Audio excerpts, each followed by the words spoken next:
Terminamos con Habermas analizando su último problema que entra en selectividad, es el punto 10 del libro Participación, Consenso y Democracia, pero que en selectividad es el problema de la sociedad o política.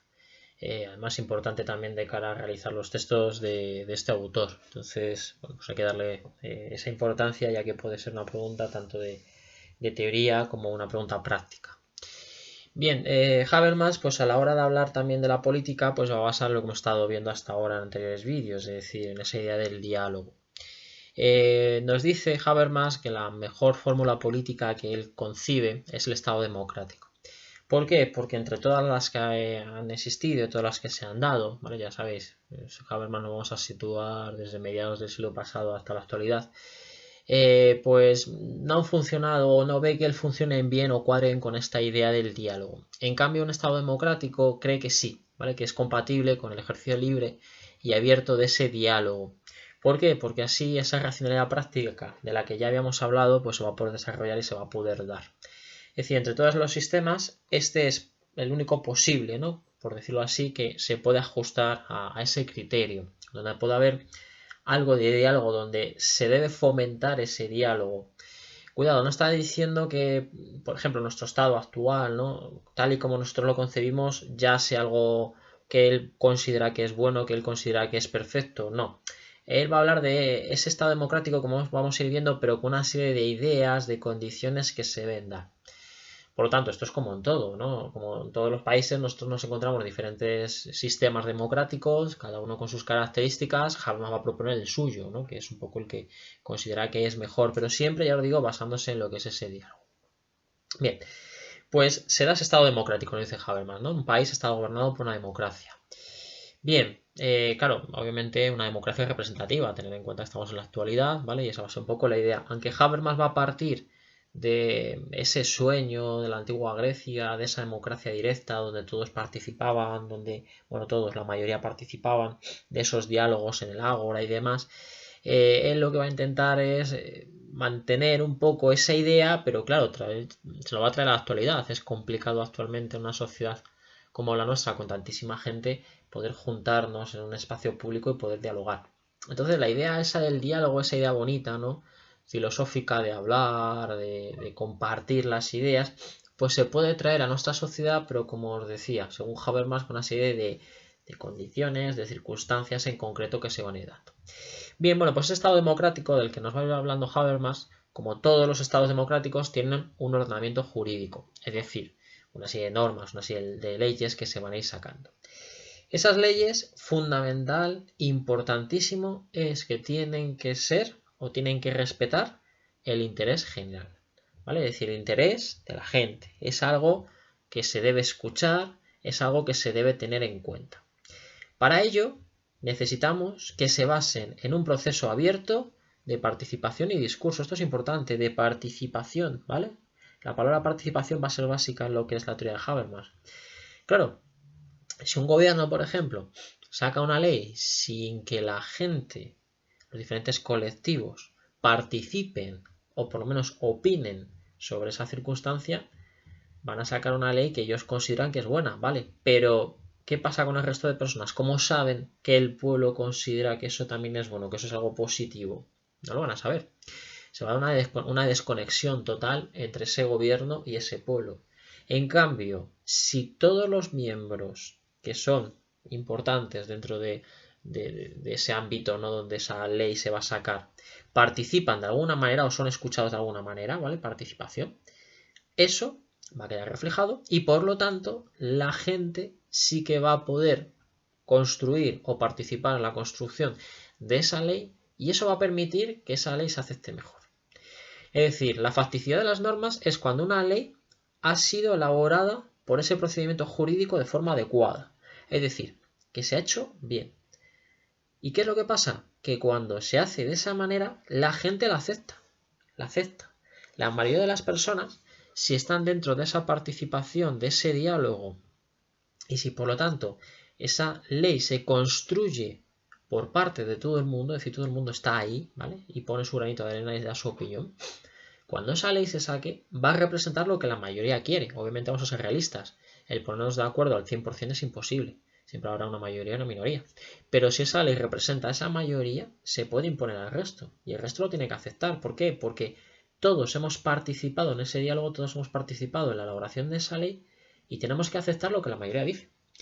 Esto es como cuando en clase ponemos un examen, ¿no? Yo os propongo que digáis fechas, vosotros proponéis fechas, habláis luego entre vosotros para poneros de acuerdo y luego votamos. ¿Qué es lo que se hace? Lo que la mayoría quiere.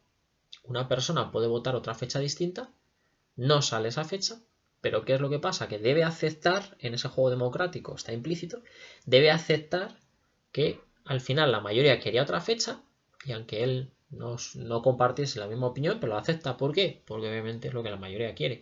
Y él ha participado además en ese proceso, es decir, no se le ha impuesto. Él ha hablado con sus compañeros, él ha intentado convencer a la mayoría de los compañeros, pero si al final no ha podido, bueno, pues no se ha podido, ¿vale? Pero ha participado. Otra cosa es que llegue yo e imponga una fecha en clase. Entonces ahí, si no os conviene, me vais a protestar. Y con razón, porque yo estoy imponiendo esa fecha. No estoy dialogando para poner esa fecha. Entonces es distinto. Y vosotros lo podéis ver. Es decir, cuando una norma representa a la mayoría o cuando una norma a veces, ¿no?, se nos pregunta, por ejemplo, a veces, ¿no?, se han hecho encuestas, por ejemplo, aquí en Madrid, ¿no?, preguntando para renovar una plaza pública qué obra podemos hacer, qué proyecto nos gusta más, ¿no? Y ha habido participación ciudadana y luego lo que los ciudadanos han querido o el proyecto que más ha votado es el que se ha hecho. Bien, cuando eso se ha dado, pues obviamente lo aceptamos. Porque tal vez yo sí que quiera eso, o tal vez haya votado otra cosa, pero bueno, me conformo. ¿Por qué? Porque me tengo que conformar. No ha sido al final lo que yo quería, pero he participado de ello y al final tengo que aceptar lo que la mayoría quiere. Entonces esas leyes que se hacen de esa manera, esas normas que se hacen de esa manera, se aceptan mejor que si alguien no las impone.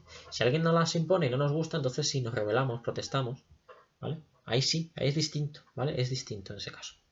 Y luego además también tiene que haber una validez del ordenamiento moral.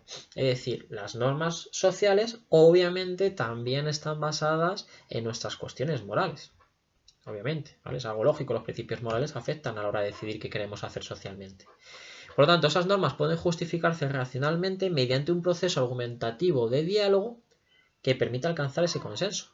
Si nosotros dialogamos sobre una norma social, obviamente cada uno va a dialogar desde sus principios morales. Es algo básico y es algo lógico y es algo normal, ¿vale?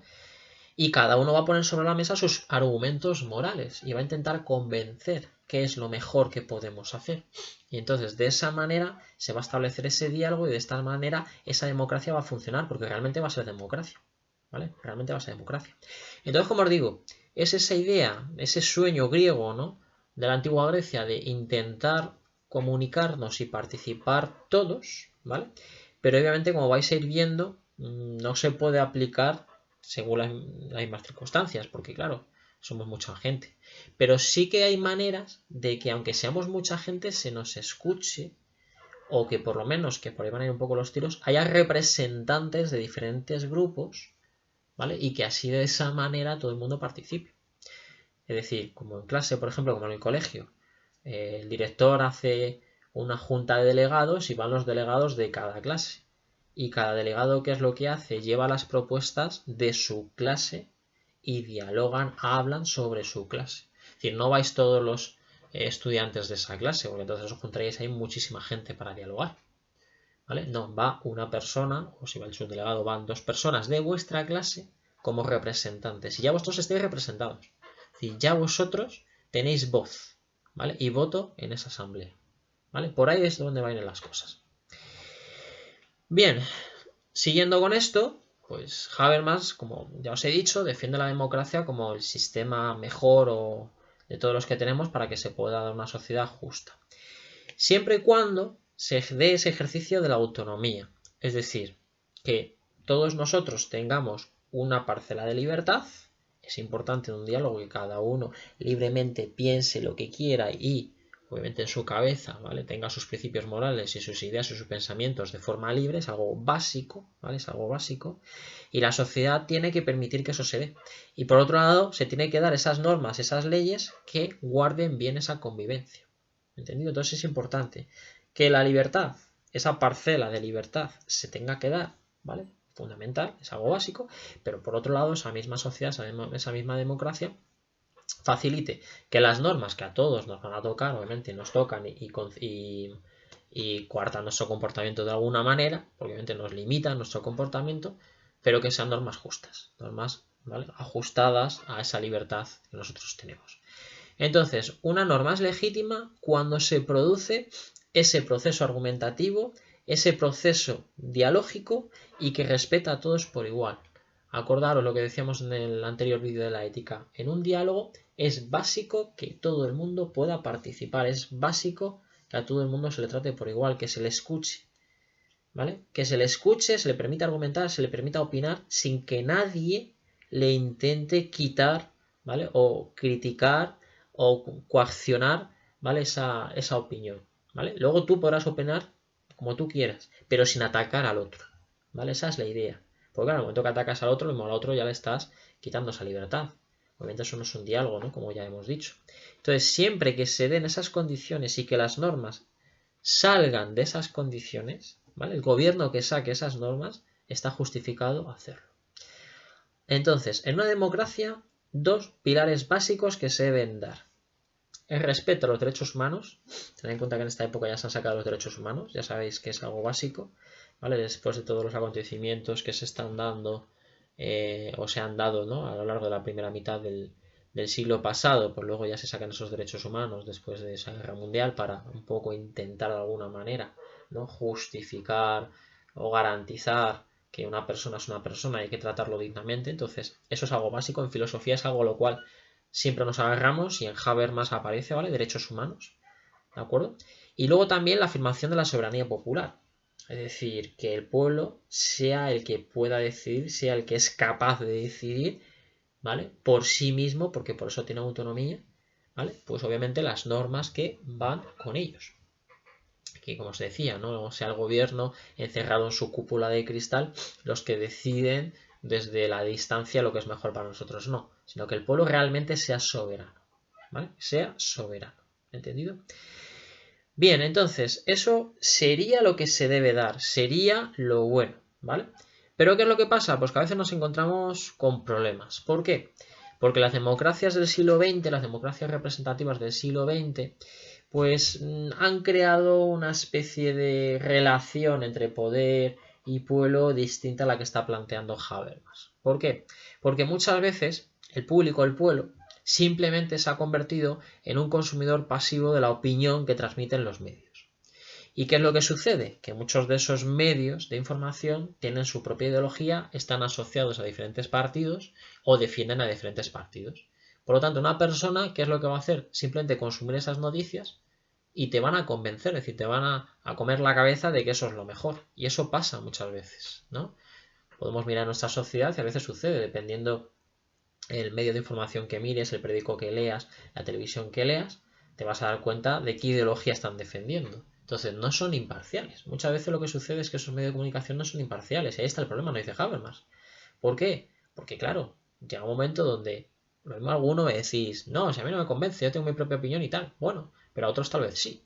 ¿Vale? Otras personas que lo mismo sean más fáciles de convencer, que tengan menos formación, que por lo que sea en ese momento te pillan, ¿no?, pensando en otra cosa y con las defensas bajas, no por decirlo de esa manera, te plantan esa idea, te la explican y te convencen, ¿no? Y es algo que nos podemos encontrar. Entonces ahí está el problema, que muchas veces en nuestras sociedades a lo que se obedece realmente es un sistema de partidos. Partidos rígidos, con una burocracia muy intensa, donde todo está muy marcado. Entonces, en el momento que hay algo distinto, se tapa, se critica. Esos partidos tienen su propia ideología, además muy distinguida, ¿vale? Hacen pactos entre ellos, sí, pero muchas veces para su propio beneficio. Y entonces el pueblo lo único que hace es tragar con todo eso, ¿vale? Está sometido a todo eso. Y están, al fin y al cabo, dominados por todo eso. Entonces, el problema que nos plantea Habermas son que nuestras democracias actualmente fallan en ese sentido. Son democracias donde los que gobiernan, como os decía antes, están en una cúpula de cristal, es decir, están por encima de todos nosotros, ¿vale? Y entonces no ven realmente lo que el pueblo necesita, es decir, no viven realmente en la calle. Y nos encontramos que luego encima esos medios de comunicación justifican todo eso, ¿vale? Defienden a su partido, defienden a su ideología. Entonces el pueblo pues se encuentra como perdido. ¿Por qué? Porque dicen, ¿y entonces ahora qué hago? Vale, yo puedo ver que lo mismo en mi sistema actual, en mi país, no funcionan bien las cosas. ¿Qué hago? ¿Qué voto? En este partido, este otro, y luego al final me encuentro con lo mismo. Es decir, un poco tal vez esa duda que a veces, yo digo en clase, ¿no? A veces me transmitís. Es decir, que claro, entonces ¿qué hacemos? Si no estoy de acuerdo con este partido, ni con este, ni con este, ni con este, ¿qué hago? Pero claro, no hay otros partidos y tal. Bueno, hay otras maneras, lo que pasa es que muchas veces no nos llegan, ¿vale? Esa información, ¿no? Otros partidos, también, incluso otras cosas de si voto o no voto, si voto en blanco, ¿no? En clase, si estuviésemos, ¿no? Hablaremos un poco de todo esto y yo os explicaría desde la teoría, ¿no? Lo que pasa, desde el derecho lo que sucede en estos casos y hablaríamos. Y seguro que alguno conocéis otros partidos que muchas veces no salen por la tele, ¿no? Ya sabéis que en primer bachillerato muchas veces os pongo anuncios de partidos minoritarios que no tienen casi representación en la televisión porque como se reparte por cantidad de votos, pues estos partidos apenas tienen espacios publicitarios, pero bueno, sí que los tienen en internet, ¿no? Y entonces los vemos, los veis, los analizáis, los opináis sobre ellos, ¿no? Un poco eso, ¿no? ¿Qué es lo que pasa? Que eso está muy oculto, está muy escondido. Y eso es lo que me dice Habermas. Ahí está el problema. Que muchas veces nos ceñimos a a los 3, 4 partidos importantes. Ellos marcan toda la estructura y nosotros nos quedamos como descolgados de todo ello. Por ello, Habermas demanda una democracia más participativa. ¿Vale? Es decir, donde el ciudadano sí que pueda participar, donde el ciudadano sí que tenga medios para poder, ¿no? Realizar esa participación, poder dar su opinión, poder dar un poco pues lo que él piensa. Yo a veces os pongo de ejemplo también en clase, ¿no? Imaginaros, ¿no? Se va a sacar una ley educativa. ¿Qué es lo que pasa? Se dice, no, sí, vamos a preguntar a la gente. Y yo muchas veces digo, bueno, no me han preguntado a alguien, pero no nos han preguntado a la mayoría, porque no es así, ¿vale? Y yo os digo, obviamente, sacan la ley educativa. Y ya entonces hay protestas. ¿Por qué? Porque no todo el mundo está de acuerdo. Y claro, como a la mayoría no nos han preguntado, podemos o estamos justificados a protestar, según Habermas, ¿no? Y yo siempre os digo, claro, si preguntasen realmente a todos los colectivos, estudiantes, profesores, padres, etcétera, etcétera, ¿no? Y en base a ello, con una representación muy grande por parte de todos los colectivos, se sacase una ley educativa, pues obviamente ya la aceptaríamos. ¿Por qué? Porque hemos participado, o por lo menos una serie de representantes, un número de representantes extenso ha participado dentro de esa elaboración y así se justifica esa norma. ¿Vale? Entonces la aceptaríamos, porque la mayoría ha decidido que eso es así. Se nos ha escuchado, hemos participado en ese proceso. ¿Vale? Entonces ya sería distinto, la veríamos de otra forma distinta. ¿Vale? Entonces esa es la idea de Habermas. No es una participación en el sentido de vamos a juntarnos los millones de personas que, por ejemplo, en España estamos en un sitio a hablar. Sería muy complicado. Sino simplemente vamos a utilizar los mecanismos, las agrupaciones, asociaciones que existen muchas, ¿vale? Desde una representación o una asociación de vecinos en un barrio, ¿vale? En una comunidad, que hay muchas. Desde ahí, es decir, desde la base hasta ya niveles más altos para que todo el mundo participe, ¿vale? Para que todo el mundo opine, que es lo que tenemos que hacer, ¿vale? Esa sería aún un poco la idea que nos está dando Habermas. Yo en clase también os pongo un vídeo, ¿vale? Que está por YouTube, que explica muy bien esto, ¿vale? Y es un caso, ¿no? Imaginaros que hay un parque y entonces llega un momento donde el ayuntamiento pues ve que hay necesidad de hacer aparcamientos para coches porque la cantidad de coches que hay es muy grande y entonces hay muchos problemas de aparcamientos y entonces decide quitar el parque y poner el parking de coches, ¿no? El aparcamiento de coches. Claro, ¿qué es lo que pasaría en ese caso? Es una imposición del ayuntamiento, pues la gente protesta. ¿Por qué? Porque no se lo ha preguntado. Si la gente que viene con el coche le va a venir muy bien, pero lo mismo también llevaba a sus hijos por la tarde al parque y entonces nos hemos quedado sin parques en el barrio y ¿qué es lo que pasa? Pues hay protestas, hay gente, ¿no? Que en ese caso pues toma medidas determinadas, protesta en el ayuntamiento, denuncia, etcétera, etcétera, ¿no? Habermas que lo diría. ¿Qué es lo que nos diría? Si en vez de esa imposición el ayuntamiento habla con los colectivos que están dentro de esa decisión o que están o que deben participar dentro de esa decisión, pues los padres, los vecinos, ¿vale? Incluso gente que tiene coche, ¿no? Asociaciones de automovilistas, etcétera, etcétera, ¿no? Ayuntamiento, es decir, si todo el mundo se juntase con sus representantes, se podría hablar de cuál es la mejor solución para todo eso y lo mismo se toma una determinación mucho mejor y se dice, vale, pues el parque lo mantenemos y hacemos el parking debajo. Así tomamos las dos determinaciones, los niños pueden ir al parque, los padres están contentos al parque, perdón, los niños pueden ir al parque, los padres están contentos porque siguen manteniendo su parque, pero los conductores que necesiten meter el coche en el aparcamiento pues también tienen esa posibilidad porque también existe. Es decir, se llega a una mediación, ¿vale? Y todo el mundo contento, ¿por qué? Porque todo el mundo ha participado, ¿vale? Y se ha encontrado una solución válida para todo el mundo. Eso es lo que nos está diciendo Habermas, eso es lo que se puede hacer y no cuesta tanto.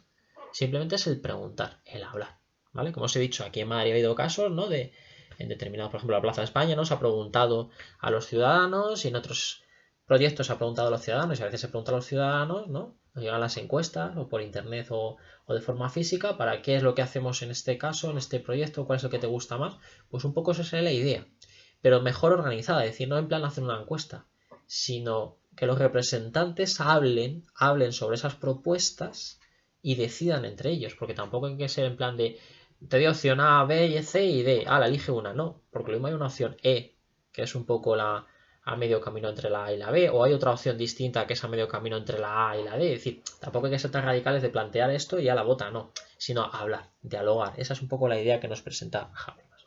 Bien, y para acabar con la teoría política, él va a hablar del patriotismo constitucional, ¿vale? Patriotismo constitucional, término importante que tenéis que tener en cuenta.